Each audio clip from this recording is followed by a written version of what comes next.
baby. I'm here.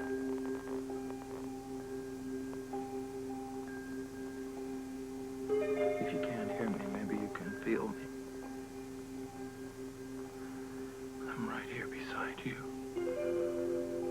holding your hand.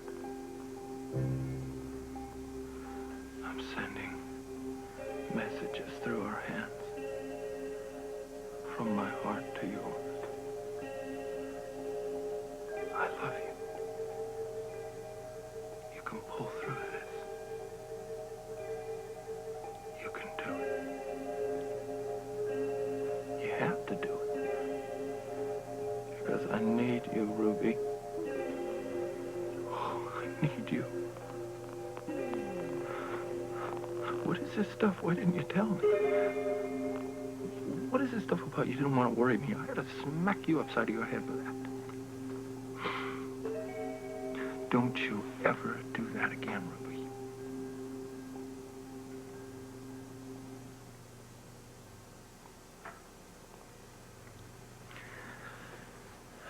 Look, I know that you were only concerned about me and that I have a lot of things going down in my life right now and everything, but I always have room for you. Always. And we have to help each other out because there ain't nobody else. Bobbie's in New York. Laura's gone. What the hell? You have always been my number one lady.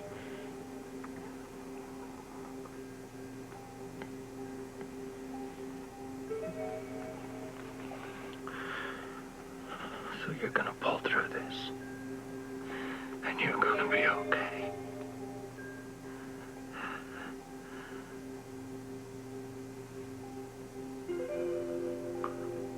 Ruby, can you hear me? Can you hear me, please?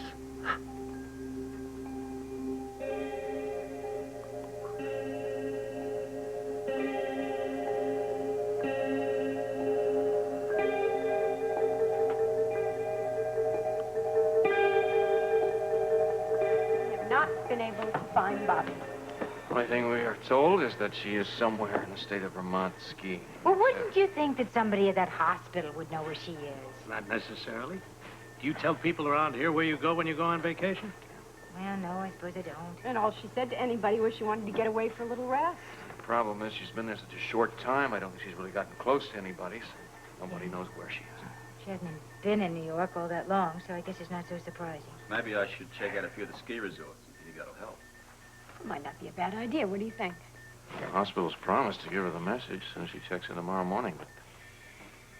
Well, look, I'll make a few phone calls anyhow. It might be a very good idea. I'm sure she would want to be with Luke if anything happens. She looks very pale. I hope you gave her a hug for me. Dan, she looks so fragile. Luke, is there anything I can do for you? I felt helpless. Would you like me to get you something? No, thanks. What about some coffee in the cafeteria? No, thanks. Luke, I know how you feel. There's nothing anybody can do.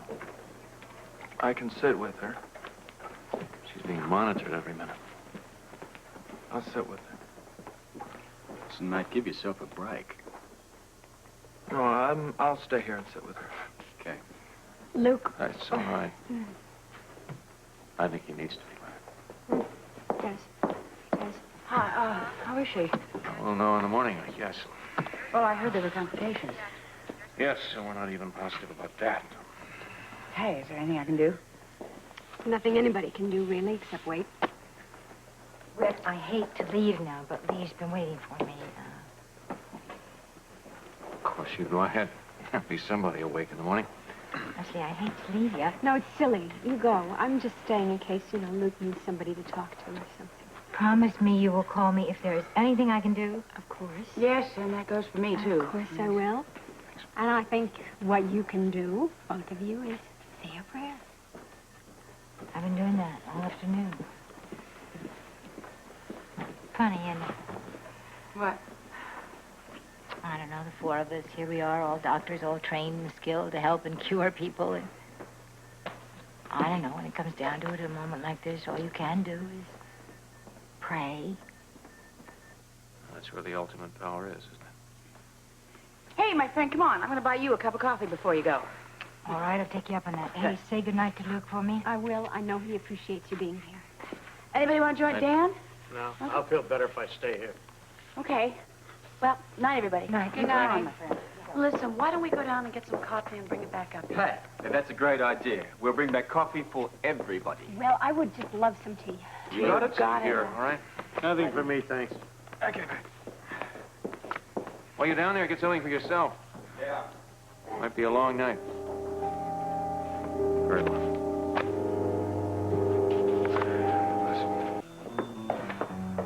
Well, it doesn't look good for Ruby, does it? Well, morning will tell. Boy, it never stops. What? Everything. I mean, worry. You know, it just piles up, one thing after another. First, we got Laura disappearing. How about this, you know? Thanks. Then we got Ruby, and then... And then, oh, well, what? Nothing. When you say it that way, I know something is wrong. What is it? Look, I know. I didn't mean to mention anything. Just, Is it the Webbers? no. No, nothing like that. Alan? How'd you know? Just guess. Well, look, wait a minute. Don't misconstrue any concern of mine. I mean, he happens to be the father of my child, and we are connected in that way. Monica, will you stop it? Would you tell me? Just tell me what is worrying you. I just think he might be sick or something. Sick or something? Where'd you get that? I got it, because I happen to know he went to Steve for a physical. Well, so what? I mean, maybe it's his annual checkup. Come on, Gail. Since when does this chief of staff just give physical examinations? All right, you have a point. Yeah, I do. And, much as I hate to admit it, I took a peek at Alan's file in Steve's office. What? You did Look, what? I know that is unprofessional, but I wasn't getting anywhere, Gail. I asked Alan about the physical. All he did was fudge around. He gave me no information. Now, look, I mean, I have a right to know if there is a serious medical problem. All right. You don't have to give me any excuses. Was there? No. Report said he was physically fit. Listen, do you know anything? No, of course not. Matter of fact, I ran into Alan the other night while I was having dinner with Leslie at the Floating Rib. He was just fine. He was having dinner there with Dr. Katz. Did you say Dr. Katz? Yeah, why? Well, since when is Alan friends with Dr. Katz? Well, I don't know that they are, but they seem to be having dinner together, having a good discussion. I don't know whether it was social or business.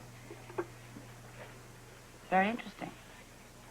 Maybe Alan needed help with one of his patients. Maybe Alan needed help with Alan. What? Sure. Of course that's it. It makes perfect sense. He goes to Steve for a physical, and he is fine. And then he goes to Katz. So that obviously means there is something psychologically wrong with him. Suppose you could be right. Bet you $1 I am. Kind of late for you two to be here, isn't it? What about you two? I mean, for heaven's sakes, you have put in a hard day, haven't you?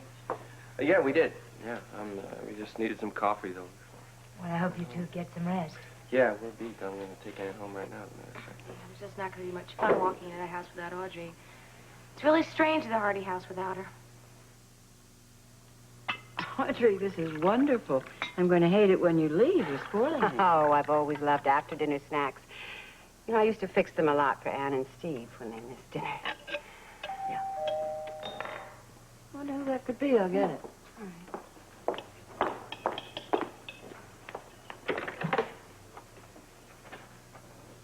Steve? Hello, Jessie. I'd like to talk to Audrey. May I come in? Yes, I'm sorry, of course. Audrey? Yes, Jessie, I heard. Hello, Steve. Hello, Audrey. If you'll excuse me. Oh, Jessie, please don't go. No, I really have a lot of tidying up to do in the bedroom. Excuse me. So, what brings you here? Don't tell me you rushed your dinner with Dr. Collins. I didn't rush dinner with anybody. I didn't have any dinner.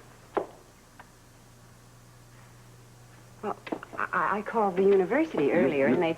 You tried to call me? Yes? No wonder you thought I was having dinner with Dr. Collins. Well, what were you doing with her? Doing? I simply drove her back to her hotel from the seminar. Came straight here. Audrey, I can't stand being at home without you for another minute. Now, will you please come back? Steve, please, it isn't... You never should have left home in the first place. This whole thing is insane. Because of a silly cocktail party I didn't tell you about, our whole life is upside down. Well, maybe there are a lot of things you didn't tell me about. Audrey, you know what it's like at medical conventions. Every year I throw a little cocktail party, right? Right. Well, the costs being what they are at the hotels, I shared expenses with Dr. Collins, and we hosted together. We joined forces. It was simply a matter of convenience and economy. But what about Dr. Acton? Well, Dr. Acton, she showed up at the party with some doctor I scarcely knew. She never met me before or Dr. Collins, and she assumed... Well, you know what she assumed. She assumed that the two of you were married. Yes, as crazy as that seems. What about the hotel bill?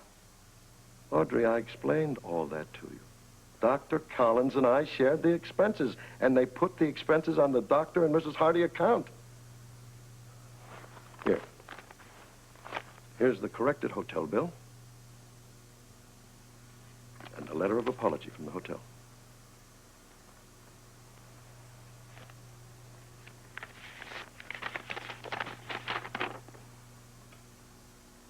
Audrey, there never was a woman in my room with me. There never was, and there never will be, unless it happens to be you.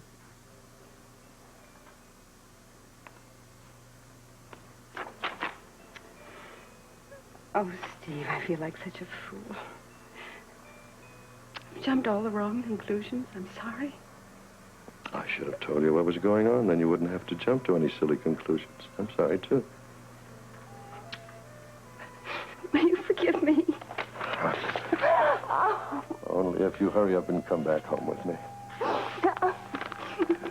I mean to think that I really I know what you thought, and you really flatter me.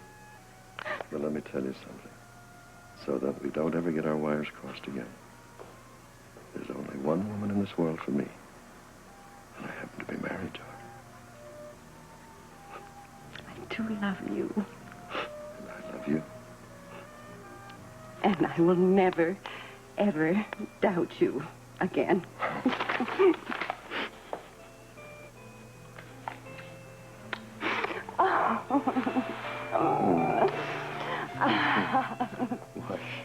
I think we better get Jessie back in here. Oh, gee, I forgot all about her. Oh, Steve, I am so at this minute. Jessie! Jess, come on out!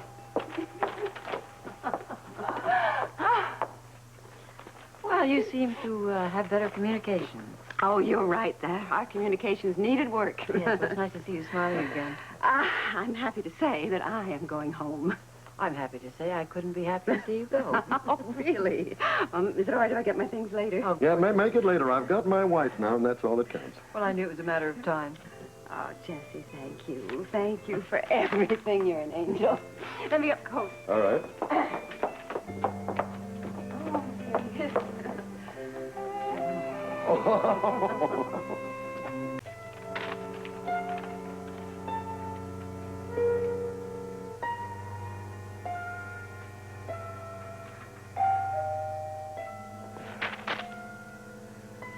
Please don't let this be more trouble. Please. Just a minute. All right.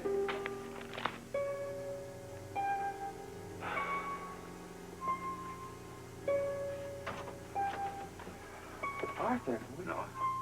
Can I come in? Yeah, sure.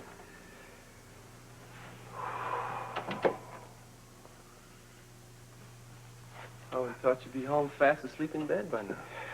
I just couldn't sleep. I got to thinking about Ruby's family. How'd they take it? As well as can be expected. Did they ask for details? No, not really. Can I get you a drink? No, no, thanks. But they did ask questions, right? Yeah, I just told them all they needed to know, nothing more. General terms, basically. Yeah, I thought you'd do that.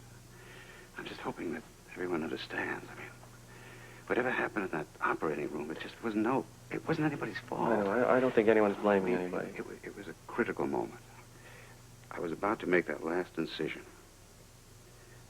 And then something happened to my eyes. I mean, my glasses clouded up, and my vision was impaired. Arthur, you don't have to explain yourself. I just don't want there to be any confusion, that's all. I don't want there to be any misunderstanding. I mean, I'm under enough pressure as it is. Maybe some of it is self-created. What do you mean? Well, you might be pushing yourself a bit too hard. Oh, no. I have tremendous energy. No, I know you do, sir, but your schedule has been so hectic, and it might help to cut back for a while, Well, never. My patients need me. I could never cut back an imperative surgery just because I was a little overworked. Maybe rearranging it a bit. No, I'm fine, really. I want to thank you for today. You did a really good job. You saved her. Now I better get out of here, let you get some much-deserved sleep. You sure I can't get you some? No. Thanks just the same. Arthur? Yeah. Take care of yourself, because your health is just as important to your patients as it is to you.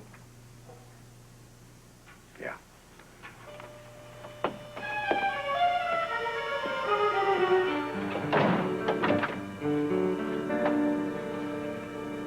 Okay, make it 2 teas, a coffee, throw in a couple of Danish. I'll collect a lot on the way out.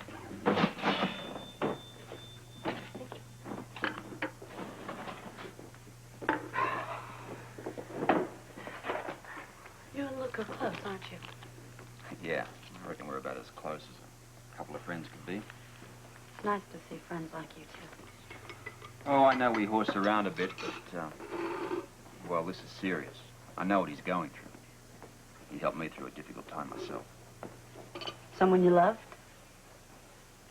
Yeah, very much. Died in my arms. I'm sorry. Was it a relative? No, her name was Riley. Wasn't she your partner? How did you know that? Well, you started to talk about it the last time we did an interview. Guess I didn't realize. I thought she was just an associate of yours. No. No, she was more. Much, much more. I still find it rather uncomfortable to talk about it. Well, don't think I'm pressing you, really. I'm not. It's all right. It's just that I've never actually told the full story about that particular subject. Riley and I had a very, very special relationship. I'm sure you did. I guess one day I'll want to talk about it. But when you do, I'm here. Not as a reporter for an article, as a friend. Maybe. Just maybe. Maybe we better get back to Yep. those Danish. Yes, sir.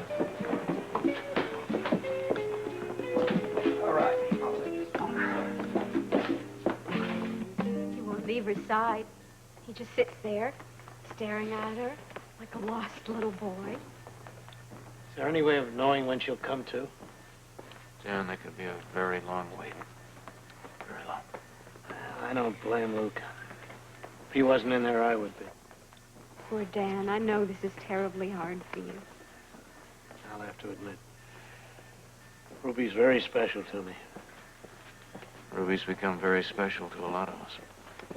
I just love her so much. I feel so close to her ever since the wedding.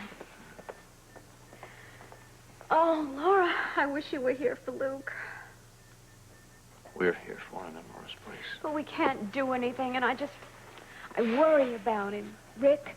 I know. First Laura and now this. How much can one person take? I would say just about as much as anybody could dish out. That's one very important reason why she loves him so much. His strength. Yeah, he's got a lot more of that than most people suspect. Well, it certainly is being tested, isn't it? The Spencers are very resilient. We should all know that by now. Here we go, everybody. Oh, thank you. How sweet of you. Is he still in there? Thank you. Yep. You're not going to get him to move. What's Ruby's condition at this point? Well, she's going to improve. Goodness, she has to. For all of our sakes.